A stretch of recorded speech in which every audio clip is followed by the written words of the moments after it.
Sorry for disturbance. We have the net problems. Okay, we are starting the topic again. Today we discuss about the multiple topics about the internet architecture. Some of them are boot protocols, dynamic host configuration protocols, data transfer and error recovery systems, data link control basic operations. So today in the today's session, we discuss in detail about these topics.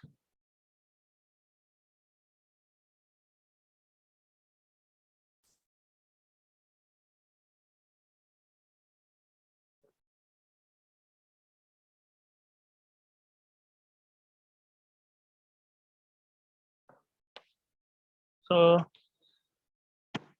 boot protocol automatic IP assignments.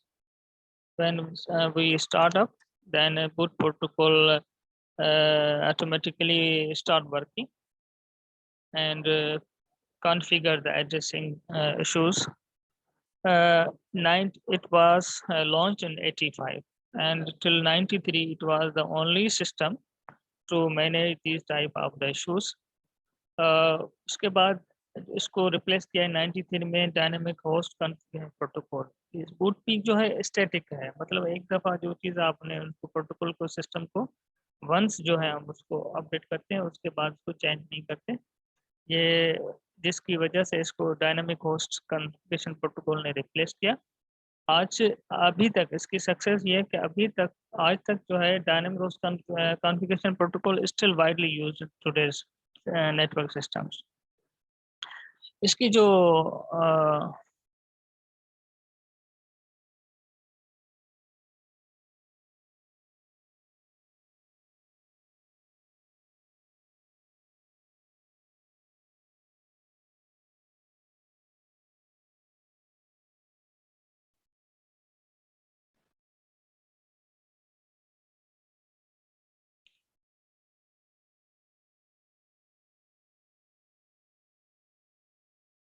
let wait somebody.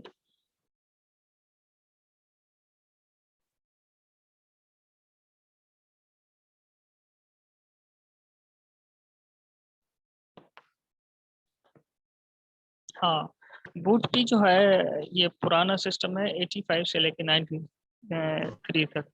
सबसे जो उस वक्त जो बात थी वो network की address resolution की और उसको कनेक्शन मेंटेनेंस की थी। उस वक्त ये स्टैटिक सिस्टम पे चलता था और यही सक्सेसफुल था। उसको वजह ये थी कि अगर कोई नया सिस्टम आ जाए या कोई इसको चेंज करना चाहे आईपी को, तो डायनामिक नहीं हो सकता था। तो इस वजह से ये जो अभी रिप्लेस किया है इनको, अगर नए सिस्टम में उसको रिप्लेस किया है, वो वजह यही है कि बूट पी क्लाइंट और बूट पी सर्वर जो है ये रिजॉल्व करता है इशू को। ये स्टैटिक है, मतलब आप रिक्वेस्ट सेंड कर रहे हैं और रिप्लाई कर रहे हैं, तो जो static form of addressing resolution है वो स्टैटिक रहता है। और boot P server issues a passive open command on UTP port 67 bits for client. UDP port 67 जो है आपको पोर्ट्स हमने बताए थे कि ये फिक्स्ड या डेडिकेटेड वो पोर्ट्स हैं। 0 से लेके 1023 तक जो है ये अयाना के थ्रू तरह जो है की तरफ से ये फिक्स्ड है। Boot client issues an active open command on port. उसकी जो बूट पी की जो है प्रोसेसिंग, क्लाइंट जो है रिक्वेस्ट ब्रॉडकास्ट करता है, तो यूनिकास्ट रिक्वेस्ट जो है वो थ्रू इंटरनेट जो है बूट की सर्वर के, मतलब आपका नेटवर्क के ऊपर जो सर्वर है उसको रिसीव करता है और उसी को जो है वो फिर रीसेंड करता है जिसको भी आप सेंड करना चाहते हैं। डायनामिक में जो है प्रोटोकॉल इसने जो है कॉन्फ़िगरेशन होस्ट कॉन्फ़िगरेशन का इशू है कि ये फिक्स नहीं है। आप देख रहे हैं कि आप जो क्लाइंट टू सर्वर जो कम्युनिकेशन है वो फिक्स स्टैंडर्ड पे नहीं है, ये डायनामिक है। और इसकी जो प्रोसेसिंग है ये आप देख रहे हैं कि client to server communication discovery, मतलब पहले आप डिस्कवर करेंगे कि आपका नोड कहाँ किससे कम, फिर ऑफर करेंगे, वो जो उनकी तरफ फिर रिक्वेस्ट दोबारा सेंड करेंगे और एक्नॉलेज करेंगे। This is the whole process के आपके क्लाइंट टू सर्वर कम्युनिकेशन जो है वो डायनामिक सिचुएशन के अंदर है, फिक्स्ड नहीं है कि एक दफ़ा आप भेजिए और उसके बाद आपने उसको जो है वो एक्नॉलेज करना है, नहीं है। इसको और हम इसका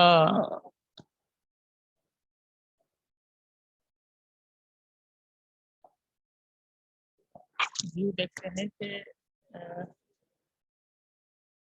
बूट जो है इस डायनामिक को रिप्लेस, तो डायनामिक कॉस्ट ऑपरेशन के बारे में तो क्योंकि अभी करंटली चल रहा है तो सभी को they are very familiar about that. जो बेसिक कॉन्सेप्ट है या डिफरेंस है तो ये है कि was design to replace the older boot. Older boot की वजह जो स्टैटिक थी, इसकी डायनामिक सिचुएशन ऑफ एड्रेसिंग और कम्युनिकेशन है, only provide an IP to computer while it is booting while dynamic host configuration। बूटी का एक है कि सिर्फ आईपी प्रोवाइड करता है, बाकी चीजें नहीं करता, जबकि इसमें can provide IP when the operation is already loaded. ये बूटिंग के वक्त करता है और ये लोड करने के बाद भी कर ले सकते हैं और बार बार आप इसको चेंज कर सकते हैं। तो हमें पता है कि हमारी जो आईपी है अभी जैसे हम बूट करेंगे या डायनेमिकली चेंज होती रहेगी, और टाइमिंग जो हमारा सर्वर होगा या हमारा जो सिस्टम होगा, आईपी एड्रेस डायनेमिक कॉन्सेप्ट है। जब भी आप खोलेंगे अपने सिस्टम को तो आईपी एड्रेस अलग से आपको मिलेगी, तो वो फिक्स नहीं है, जबकि बूट की पे जो है वो एक दफ़ा फिक्स हो जाता है। ये मेजर डिफरेंस है। और जो आपका मैक एड्रेस तो फिक्स है, जो यूनिक है, मगर आईपी एड्रेस जो है डायनामिक कॉन्सेप्ट पे चलती है हमारी। अभी भी हर सिस्टम की जितने भी ग्लोबल हैं वो IP according to the time, according to time change जो है वो डायनामिकली चेंज द वैल्यूज। और इस प्राइमरी डायनामिक होस्ट जो है वो primary use to seamless provide IP addresses to while boot is used to configure and boot diskless computers on thin clients. तो boot P का एक ड्रॉबैक है कि ये डिस्कलेस था, और यहाँ पे डायनामिक होस्ट में आप देखें अपना सिस्टम को जो है नोड जो है उसके अंदर सारी चीज़ें अपना स्टोरेज सिस्टम और सिस्टम होगा फिर भी वो काम करेगा।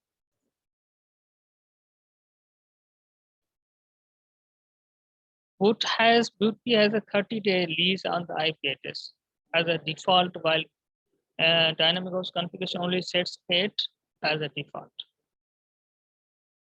So as a default 8 days हम कर सकते हैं, और ये 30 days के फिक्स टाइम पे पूरा मंथ आपकी वही रहेगी। Can automatically rebend or renew their leases when boot be request system restart। जब भी आप बूट करेंगे मतलब सिस्टम में रिस्टार्ट करेंगे तो आपकी आईपी एड्रेस जो है वो रिन्यू करें। तो मैंने आपको बताया था कि हमारी जो आईपी एड्रेस है वो डायनेमिक है, जब भी आप उसको खोलेंगे ना रिस्टार्ट करके, तो अभी आप लिख के चेक कर सकते हैं कि आपके आप जो आईपी एड्रेस है वो क्या है, उसके बाद रिस्टार्ट करें और फिर देखेंगे तो वो चेंज हो जाए। So that's the concept of this basic boot protocol and dynamic host configuration protocol that I resolve the IP addressing issues। इसमें बहुत सी जो है प्रोसेस हैं और वो इसके डिटेल में आप जा सकते हैं कि जितने भी आईपी रिलेटेड एड्रेसिंग इश्यूज हैं वो इन दो प्रोटोकॉल के थ्रू हम रिजॉल्व करते हैं। अब देखते हैं कि नेक्स्ट जो हमारा कॉन्सेप्ट है वो data transfer and error recovery है।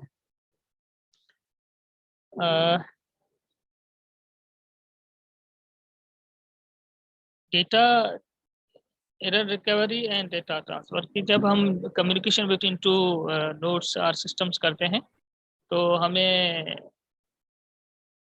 जो through link many data link protocols do not have acknowledgement of successful path। जब भी हम नोड टू नोड कम्युनिकेशन करते हैं तो ये जो पहले हमने कहा था कि डायनामिक होस्ट क्या करता है, एक्नॉलेजमेंट लेता है कि भाई आप पाथ की भी और उसकी इंटेंशन भी लेता है नोड की कि मैं आपको कोई डेटा सेंड करना चाहता हूँ, तो आर यू फ्री। तो उसके बाद एक्नॉलेजमेंट के बाद डेटा सेंड होता है, जो फ्रेम है उसके बाद सेंड होता है। इसको हम आगे इसमें देखें ये फिगर जो है आपको इसकी कम्युनिकेशन के सिस्टम की प्रोसेस को गाइड कर।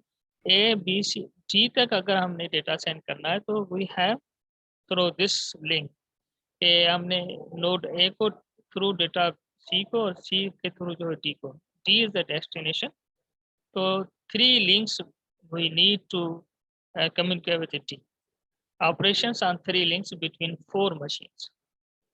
जो भी इसके दरमियान कम्युनिकेशन है वो इसके दरमियान जो एरर चेक है वो किस तरह होगा कि हर मशीन के तो मशीन के बाद जो नोड है उसको एरर चेक जो है एल्गोरिथम एरर चेक करेगा कि डेटा कंप्लीट आ गई है कि नहीं। तो इसको हम इस तरह डिटेल में देख सकते हैं कि when we send any node it will check and acknowledge, then if it is data is complete then it forward to the next node, otherwise it will return में क्या करेगा, acknowledged not acknowledged। तो दो तरह से वो आप जो है रिस्पॉन्स दे सकता है। और इसमें मोर डिटेल हमारे पास 2 ऑपरेशंस हैं जो हर नोड अपने तौर पे फ्रॉम से रिसीविंग से एंड पे ये जो है वो परफॉर्म करेगा ऑपरेशन। कैलकुलेशन इस तरह है कि फॉर एग्जांपल हमारे पास एक की है जो पॉलिनोमियल की है हमने 101 से उसके साथ रखी है, और ये है मैसेज जो डेटा है बाइनरी। इसमें क्या है कि अगर हम इसको मैन्युअली अगर करें जो इसका प्रोसेस है जो मैकेनिज्म है कि अगर आप इसको डिवाइड करेंगे तो उसमें 2 तरह से वैल्यू आएगी, एक रिमाइंडर आएगा, एक जो है क्वेश्चन आएगा। तो has no function in CRC calculation, जो एरर कैलकुलेशन में इस क्वेश्चन का कोई कैरेक्टर नहीं है, सिर्फ रिमाइंडर का है। रिमाइंडर में अगर आपके पास इस कैलकुलेशन की वैल्यू 1 आती है, it means there is an error. अगर 0 आती है तो आप उसको कह सकते हैं कि जो है there is some check sum is 0, therefore no transmission error. अगर 0 आ जाती है तो ट्रांसमिशन एरर नहीं है, अगर 1 आती है तो हम कहते हैं कि ट्रांसमिशन एरर है। मतलब आपकी डेटा के साथ डेटा या तो कंप्लीट नहीं है या तो उसमें कोई नॉइज है। तो 2 तरह से रिजल्ट आ सकता है, either remainder shall be 0 or 1। when in case of 0 there is no error, in case of 1 we see there is error। तो ये 2 तरह से हम चेकसम बिट के जरिए हम कैलकुलेट करते हैं थ्रू हेडर। हेडर के अंदर जो है वो उसको ये रिफ्रेश कर देता है 0 और 1। तो इस तरह से और मल्टीपल हमारे पास ये एग्जांपल्स हैं जिसके ज़रिए अगर रिजल्ट में जो फिक्स की है उसके थ्रू हम इसको डिवाइड करते हैं। ये mechanism inside the checksum bit के अंदर होता है। तो उसमें अगर 0 उसका रिमाइंडर आ रहा है तो no error, when we got the 1 remainder it means that we got error in the transaction तो जो सेंडिंग हो रही है। तो ये एरर जो चेकसम बिट के जरिए हम इसको आगे फर्दर देखेंगे कि इसको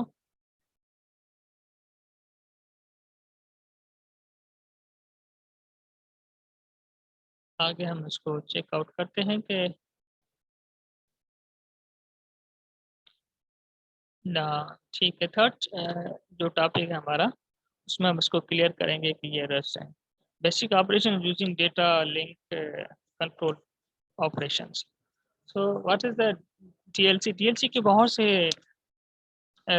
एब्रीविएशंस हैं, मगर टुडे आप इसको और भी एब्रीविएशन मिलेंगी, मगर यहाँ पे हम बात कर रहे हैं basic operations of data link control.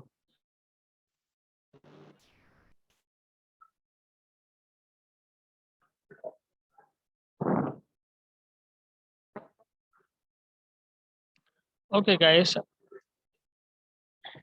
ये जो टॉपिक रह गया था अभी थोड़े नेट की प्रॉब्लम की वजह से, तो resume this again. Data link layer जो है हम पढ़ के आएंगे, जो फिजिकल लेयर और data link layer combinedly working in the I TCP IP standard layer जो है, उनके अंदर ये कंबाइन काम करते हैं। जो फिजिकल मैटर्स हैं, flow of control of between two devices, वो इन्हीं के थ्रू कंट्रोल होता है।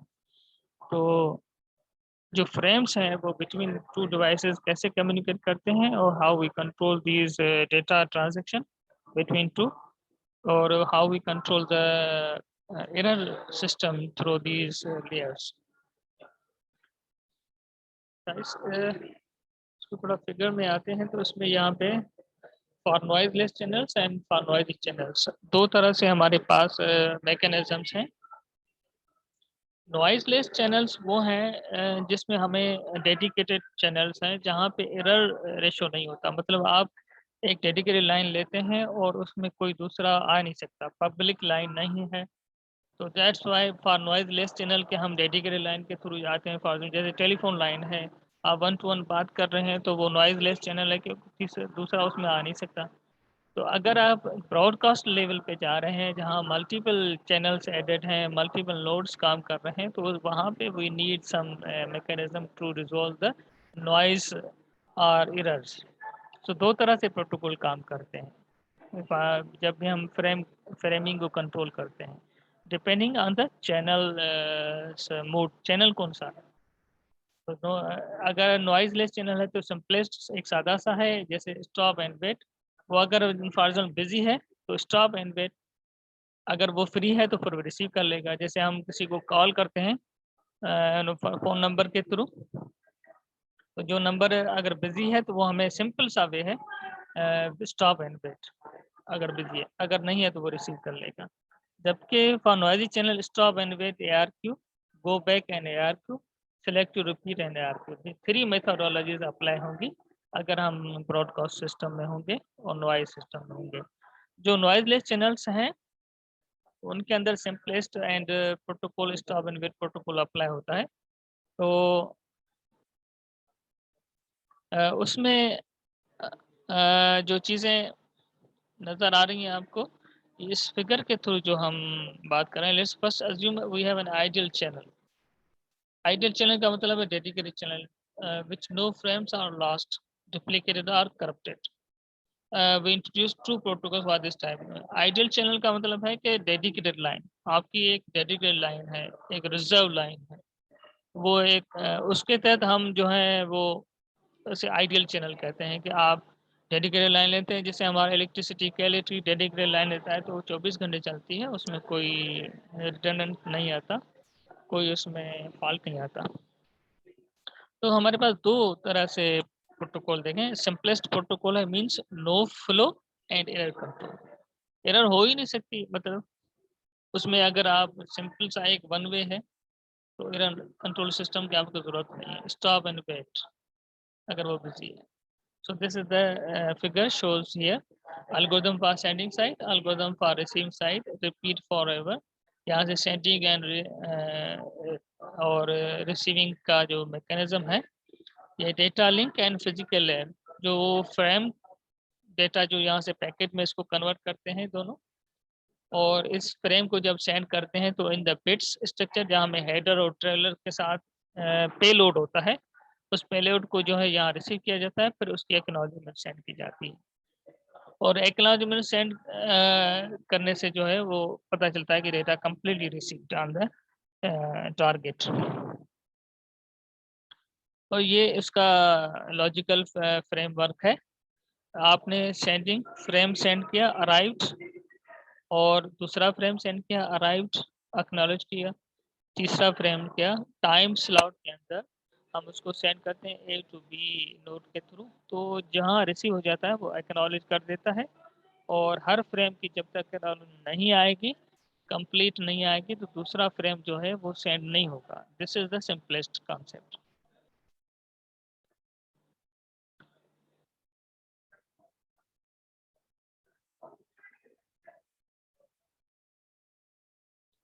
The sender sends one frame and waits for feedback from the receiver. When acknowledgement arrives, the sender sends next frame. Note: sending 2 frames in the protocol involves the sender in 4 events and the receiver in 2 events. So जितने भी channel की capability होगी उस हिसाब से वो frames भेजेगा, data frame, acknowledge frame. तो ये मैंने आपको जो ऊपर लॉजिकल सिस्टम बताया वो इसी के जो ग्राफिकल फिगर में आप शो कर रहे हैं, देख रहे हैं कि gate data, send frames, receive data. Receive क्या हो रहा है? एक्नॉलेजमेंट। तो एक्नॉलेजमेंट कर रहा है कि हाँ हमने सेंड, क्योंकि हमने जो डेटा है फ्रेगमेंट की है, टोटल जो फाइल है into the frames,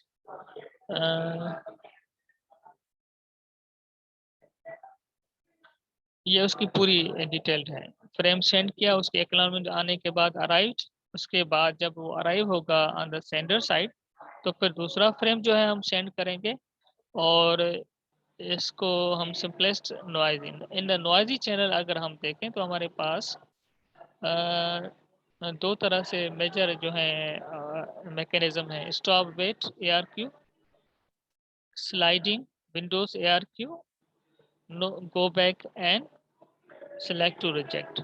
so stop and ARQ जो मैकेनिज्म है फॉर एरर डिटेक्शन का, error correction का, and stop and wait ARQ is done by keeping a copy of the sent frame and transmitting of the frame when the timer expires. So जो sequence है frames की, उसमें जो है ये copy भी फ्रेम्स की रखता है, जो कंप्लीट जो डेटा है वो किस तरह सेंड हुआ है और उसको किस तरह हम जो है उसको कॉपी को रखें, इसकी इस फिगर में डिटेल हम देख सकते हैं। डेटा फ्रेम सीक्वेंस नंबर इसके साथ ऐड होता है कि कितनी डेटा फ्रेम्स है। फॉर एग्जाम्पल 1000 हम डेटा फ्रेम्स हैं जो हमने सेंड करने हैं, तो हर डेटा सेंड की एक्नॉलेजमेंट जो है वहाँ पे रिसीव हो जाएगी और उसका लॉग मेंटेन होगा कि कितनी फ्रेम्स हम सेंड कर चुके हैं। जब तक एक्नॉलेजमेंट नहीं आ जाती हम दूसरा नहीं सेंड करेंगे और उसकी हर फ्रेम की जो है वो हम उसकी जो सीक्वेंस जो है वो जो सेंड करते जाएंगे और उसकी माइनस करते जाएंगे। जो एल्गोरिदम है वो चेक आउट करता है कि टाइम आउट, फॉर एग्जाम्पल इनको 1 सेकंड लगता है एक फ्रेम को एक्नॉलेजमेंट रिसीव होने तक। अगर इसके दरमियान ये एक्सपायर हो जाता है तो दोबारा इसको रिपीट करता है सेम फ्रेम को जो एक्सपायर हो चुका है, तो इस वजह से ये दोबारा सेंड करता जाएगा। इसको इस तरह हम जो है वो नोटिफाई करेंगे फिजिकल लेयर पे कि ये कंप्लीट रिसीव नहीं हुआ है। और इसको अगर दूसरा लॉजिकल स्ट्रक्चर में देखें कि सेंडिंग एंड नंबर 1 2 3 4 जो है सेंडिंग एंड, जो फर्स्ट फ्रेम हमने सेंड किया उसकी एक्नॉलेजमेंट आई, अराइव्ड और स्टॉप एंड स्टार्ट, ये टाइम है इसके अराइवल का। और अगर इसमें ये एक्नॉलेजमेंट कंप्लीट आ जाती है तो फिर दूसरा जो है, जैसे हमने दूसरा फ्रेम भेजा फ्रेम 1 और ये लास्ट हो गया तो इसकी एक्नॉलेजमेंट नहीं आई हमारे पास। जब एक्नॉलेजमेंट नहीं आती तो फिर क्या करते हैं, टाइम आउट रीस्टार्ट। इसका टाइम आउट जाता है, ये एक्सपायर हो जाता है और रीस्टार्ट करता है फ्रेम 1। फ्रेम 1 का प्रोसेस अभी चल रहा है, दूसरा प्रोसेस स्टार्ट नहीं होगा जब फ्रेम 1 जो है कंप्लीट नहीं होता। फिर हम सेंडिंग को फ्रेम 1 दोबारा सेंड करते हैं और उसकी एक्नॉलेजमेंट आ जाती है और हम उसको वेरीफाई करते हैं। फिर दोबारा जो है हमने फ्रेम 0 सेंड किया, लॉस्ट। अब देखिए यहाँ पे एक्नॉलेजमेंट किसकी आई है, एक्नॉलेजमेंट 1। यहाँ पे एक्नॉलेजमेंट 0 फ्रेम की आई है।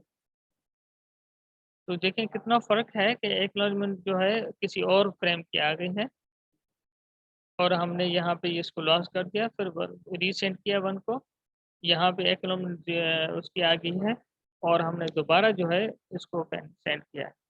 तो एक्नॉलेजमेंट लॉस हो सकती है, फ्रेम लॉस हो सकता है। इसको हम जो है वो टाइम आउट के अंदर जो है उसको चेक आउट करते हैं रीसेंड। ये रिपीट जो है रिपीट प्रोसेस चलता रहता है जब तक फर्स्ट जो फ्रेम है वो कंप्लीट नहीं रिसीव हो जाता। बाकी जितने भी हैं वो जो प्रोसेस जो है वो लॉस्ट हो जाएंगे।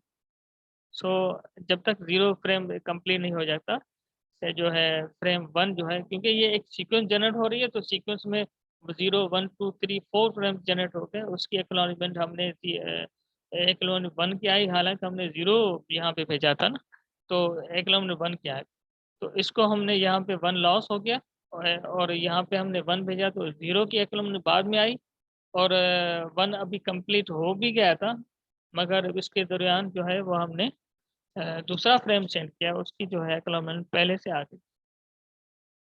तो जब तक पहली की एक्नॉलेजमेंट नहीं आ जाती, पहला प्रोसेस कंप्लीट नहीं होता, दूसरा स्टार्ट नहीं होगा। This is the mechanism behind the noisy channels. तो जो स्मूथ जो सिस्टम है वो ये है कि सेंडर और रिसीविंग जो एंड तक नोड है, एस सेंडिंग और रिसीविंग आर 0, फ्रेम 0 हमने इसको सेंड किया, एक्नॉलेजमेंट 1 किया, फिर फ्रॉम जो है वो 1 सेंड किया, और फिर उन्होंने एक्नॉलेजमेंट 0 की। तो stop and wait ARQ with loss of frame. ये पे when a receiver receives a damaged frame, it discards it and keeps its value of R after the timer at the sender expires. So this mechanism also can be seen here in detail. Expecting from frame 0, frame 1 discarded. तो discard हम क्यों करते हैं कि frame 1 की जो है frame 0 की हमें एक्नॉलेजमेंट नहीं आए, तो हम जो है 1 को डिस्कार्ड कर देंगे, और यहाँ पे ये लॉस हो जाएगा। तो जब तक जो है ये फ्रेम 1 आया तो एक्नॉलेजमेंट 0 ही, तो इसको हम लॉस कर देंगे या डिस्कार्ड कर देंगे। जब तक फ्रेम 1 0 की जो एक्नॉलेजमेंट नहीं आ जाती, दूसरा फ्रेम जो है वो स्टार्ट या कंप्लीट नहीं हो सकता।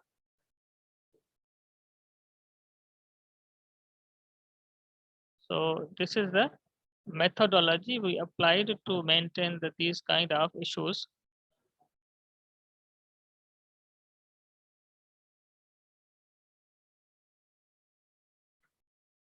हाँ, इसमें हम देख सकते हैं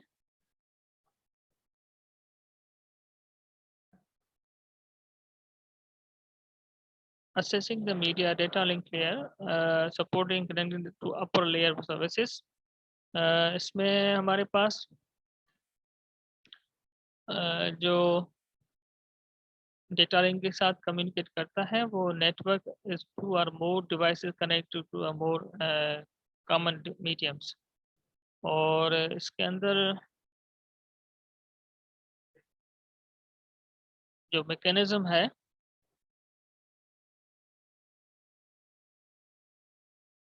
हाँ, और हम इसको देखना चाह रहे हैं कि जो डेटा लिंक लेयर सर्विसेज है थर्ड नेटवर्क लेयर में क्या कहते हैं, हेडर जो है और टेलर के अंदर जो पैकेट है जिसे हम पेलोड कहते हैं, पूरा फ्रेम जो है इन द फिजिकल लेयर जो इस तरह के स्ट्रक्चर में होगा, और हेडर उसके साथ कनेक्ट होगा, पैकेट होगा और ट्रेलर होगा। जितने भी फ्रेम्स हैं हमारे उसके सब अगर डिवीजन करें, तो हर हेडर के साथ फ्रेम स्टार्ट एड्रेसिंग कौन सी एड्रेस है, जो रिसीविंग की टाइप और क्वालिटी कंट्रोल, और डेटा पेलोड होगा उसका एरर डिटेक्शन और फ्रेम स्टाफ। ट्रेलर में हमारे पास 2 टैग्स हैं, error detection and frame staff. Another specific bit pattern denotes the end of the frame. तो ये बिट पैटर्न स्टार्ट 1010 और 1001 के बिट पैटर्न के अंदर जो है हम इसको फ्रेम को कंप्लीट कर रहे हैं, और ये एड्रेस इसका टाइप है, टाइप है और क्वालिटी है। इस तरह आपका पूरा फ्रेम जो है, और ये फिजिकल पीसी एनआईसी जो है जिसके थ्रू हम जो हमारा इथरनेट डेटा लिंक लेयर के थ्रू कनेक्ट होता है, हार्डवेयर सॉफ्टवेयर मिलके जो है इसको मैनेज करते हैं फिजिकल लेयर और डेटा लिंक के साथ। इसमें और चीज़ें हैं जो मैं बताना चाह रहा हूँ कि जो फिजिकल लेयर 0 एंड 1, क्योंकि हमारा जो है जो फिजिकल लेयर है वो बिट्स में कन्वर्ट करता है जितना भी हमारा फ्रेम सीक्वेंस है। जो फ्रेम सीक्वेंस हमें मिलेगा पैकेट की सूरत में, वो कन्वर्टेड इन द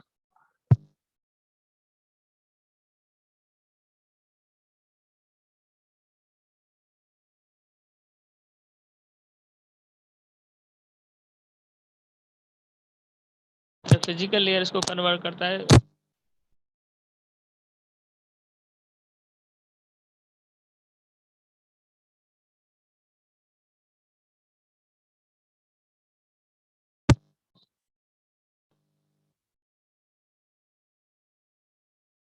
लेते हैं